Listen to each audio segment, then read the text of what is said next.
സങ്കടമെല്ലാം ഇരുമൊഴിയാക്കി സന്നിധി തേടും പാപികളെ സംഗ്രഹസന്ധി നിങ്ങളുടെ ചെവിയിൽ കുങ്കുമമൊഴിയും അയ്യപ്പൻ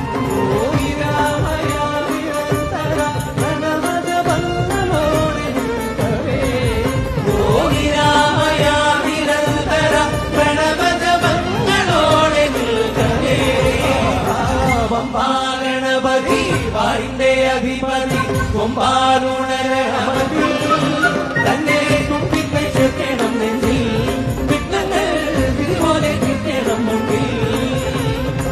ഹരേ കൃഷ്ണ. അങ്ങനെ നന്ദഗോവിന്ദം ഭജൻസ് ഞങ്ങളുടെ നാട്ടിലും എത്തിയിട്ടുണ്ടായിരുന്നു. ഒരുപാട് നാളത്തെ ആഗ്രഹമായിരുന്നു അവരുടെ ഭജൻസ് ഒന്ന് നേരിട്ട് കേൾക്കാനും കാണാനും ഒക്കെ ആയിട്ട്.